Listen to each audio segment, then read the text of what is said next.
సుమన్ టీవీలో మీ business promotions కోసం ఈ కింది నెంబర్ను సంప్రదించగలరు.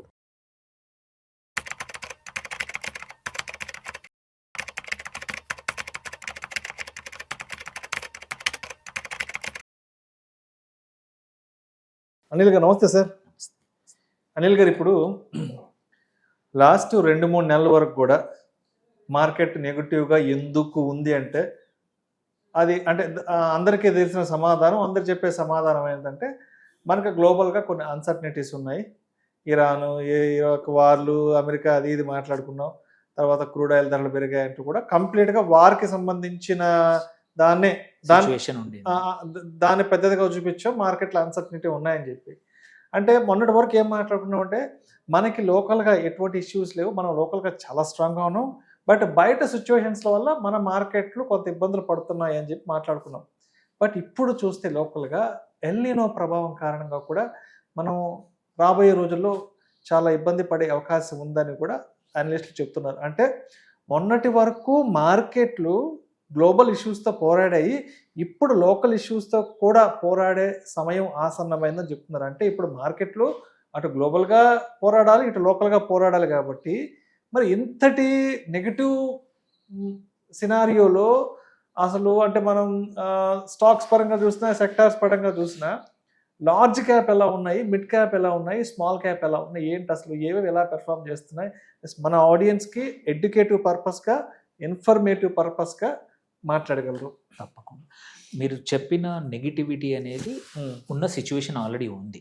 బట్ ఇలాంటి పరిస్థితుల్లో కూడా ఏంటంటే మీరు అడిగిన క్వశ్చన్ ఏంటి, large caps, mid caps, small caps, ఈ మూడిట్లలో ఏది బెటర్?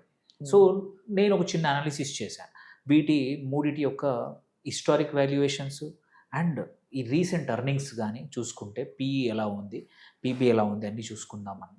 సో ఇందులో కూడా చూసుకుంటే ఏంటంటే నిఫ్టీ 50 ఏదైతే లార్జ్ క్యాప్కి రిప్రజెంట్ చేస్తుందో అక్కడ ఇప్పుడు కరెంట్లీ కూడా ఇవాళ కూడా 22.5 పిఈ ఉంది. జనరల్గా 20+ అనేది ఎక్కువనే అంటాము. సో ఇంకా still it is expensive only ఏది ఈ లెవెల్లో కూడా. ప్రైస్ టు బుక్ కూడా చూసినా 3.2 ఉంది, ఇది కూడా యూజువల్లీ ఎక్కువే.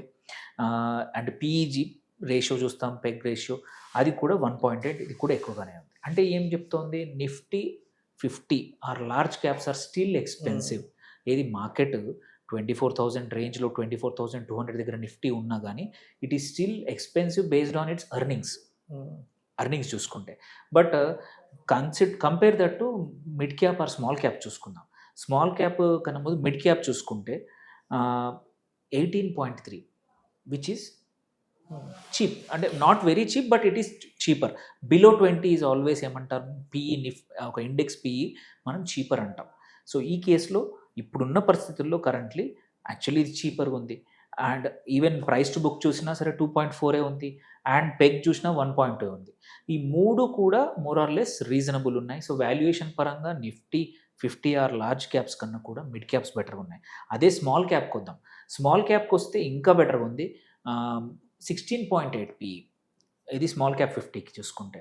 అండ్ ఇంకా చౌకగా పీబీ ప్రైస్ టు బుక్ కూడా ఉంది, ఎంత ఉంది, ఓన్లీ 1.9 ఉంది. అండ్ పీఈజీ కూడా 1 ఉంది. సో అన్ని రకాల చూసినా కానీ ఇది చీపర్గా ఉన్నాయి Nifty 50 large caps, mid cap, small cap చూస్తే.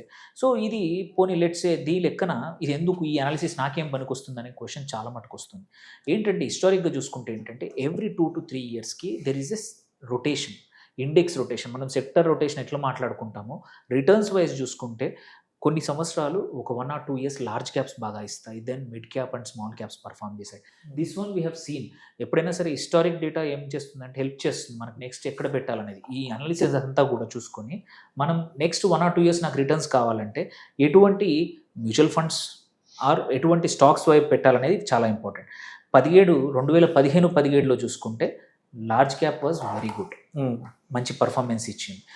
సేమ్ 17 to 19 మళ్ళీ మిడ్ క్యాప్ వండర్ఫుల్ రిటర్న్స్ ఇచ్చాయి. 17 to 19 to 21 మళ్ళీ లార్జ్ క్యాప్ రిటర్న్ వచ్చింది. సో 21 to 23 మళ్ళీ మిడ్ క్యాప్ వచ్చింది.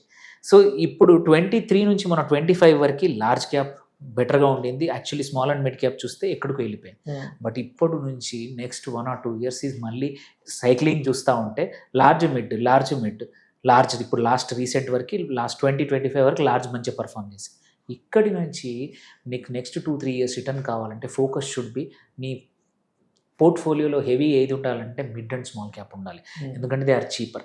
So until they come back again. ఇప్పుడు పీఈ చూసుకుంటే 20 కన్నా కింద ఉన్నది 25-26 వెళ్ళేంత వరకు, 27 వెళ్ళేంత వరకు మనం వెయిట్ చేయొచ్చు, మన మంచి రిటర్న్స్ పొందొచ్చు అనమాట. సో ఇప్పుడు ఎవరైనా కొత్తగా ఇన్వెస్ట్ చేయాలనుకుంటే, సో ఈ అంత అనాలిసిస్ బాగా ఉంది, అన్నీ బాగానే ఉన్నాయి, మరి ఇది నాకేంటి అని ఇన్వెస్ట్ ఏంటంటే నెక్స్ట్ కొత్తగా ఎస్ఐపీలు కానీ కొత్త లంసమ్ కానివ్వండి, ఏవి ఇన్వెస్ట్ చేసినా కొంచెం ఎక్కువ పోర్షన్ అలొకేషన్ మాత్రం మిడ్ అండ్ స్మాల్ క్యాప్ చేయండి. ఎందుకంటే ఒకటి PE ratios, historic PE ratios average తక్కువ ఉన్నాయి, అండ్ లాస్ట్ 2 quarters నుంచి కూడా చూసుకుంటే earnings are better for mid and small caps. అవి మచ్ మోర్ రెసిలియంట్గా ఉన్నాయి. ఈ పెద్ద కంపెనీలు ఏంటంటే టూ బిగ్ అయిపోయాయి.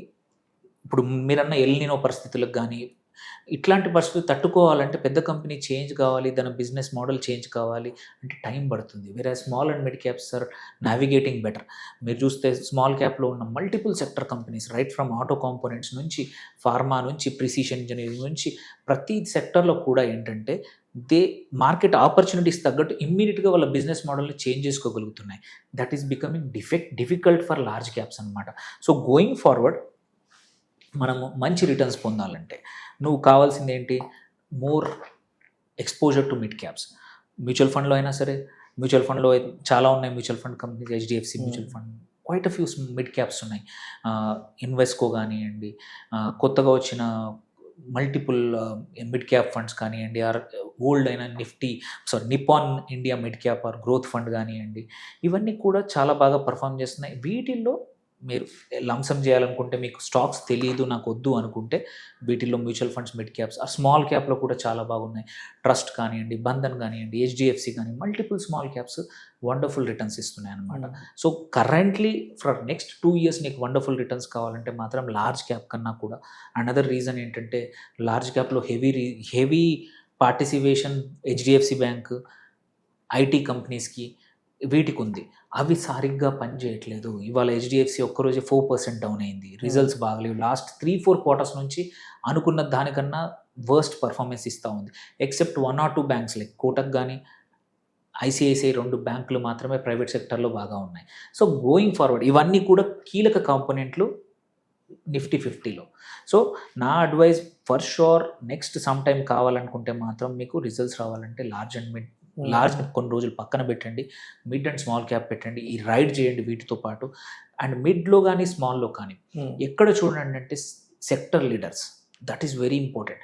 మోస్ట్ ఆఫ్ ద టైం ఎవరైతే ఇండివిజువల్గా స్టాక్స్ ఈక్విటీస్ పెట్టుకుంటారో వాళ్ళకి ఏంటంటే ర్యాండమ్ కంపెనీల కన్నా కూడా ride with the sector leaders. Usually ఏమవుతుంది, అప్పుడు అవి బాగా పర్ఫామ్ చేస్తాయి. పవర్ సెక్టర్లో కానివ్వండి, ఆర్ ఎనర్జీ, ఇప్పుడు షిప్పింగ్ కానివ్వండి, కరెంట్లీ ఉన్న పరిస్థితుల్లో defence, these are one of the wonderful. అంటే నెక్స్ట్ డికేడ్కి నీకు డబ్బులు కావాలంటే మిడ్ అండ్ స్మాల్ క్యాప్లో డిఫెన్స్ స్టాక్స్ వండర్ఫుల్ చాలా ఉన్నాయి.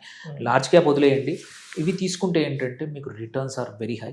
ఆటో సెక్టర్లో కాంపోనెంట్స్, బికాస్ కాంపోనెంట్స్తో అడ్వాంటేజ్ ఏంటంటే auto companies only Indian market కొన్నే ఫోకస్, బట్ మన auto components supply to world wide. మన కంపెనీస్ ఎక్స్పోర్ట్స్ కూడా చేస్తాయి. ఇండియాలో డిమాండ్ లేకపోయినా పర్లేదు, వేరే కంట్రీస్ ఎక్స్పోర్ట్ చేసి మంచి గ్రోత్ అవుతున్నాయి. ప్రిసిషన్ ఇంజనీరింగ్లో Hyderabad based company like Azad engineering కానీ quite a few companies wonderfully చేస్తున్నాయి. ఇట్లాంటి వాటి మిడ్ అండ్ స్మాల్ క్యాప్లో చేసుకుంటే next 1 to 2 years according to మీ బ్రాడ్గా మాత్రం బాగా పర్ఫామ్ చేయబోతున్నాయి. ఇన్వెస్టర్స్ కూడా అక్కడే ఫోకస్ చేయాలి. వాళ్ళ ఒక పోర్ట్ఫోలియో మ్యూచువల్ ఫండ్ కావచ్చు ఆర్ ఈక్విటీ కానీ ఈ టైంలో ఒక్కసారి రివ్యూ చేసుకొని మీ అడ్వైజర్తో కానీ ఆర్ మీరే కొంచెం స్టడీ చేసేసుకొని ఫోకస్ని కొంచెం లార్జ్ నుంచి మిడ్ అండ్ స్మాల్ వైపు షిఫ్ట్ చేయండి, మంచి రిటర్న్స్ పొందుతారు. Right sir. Thank you sir. Thank you so much Anil garu. Thank you.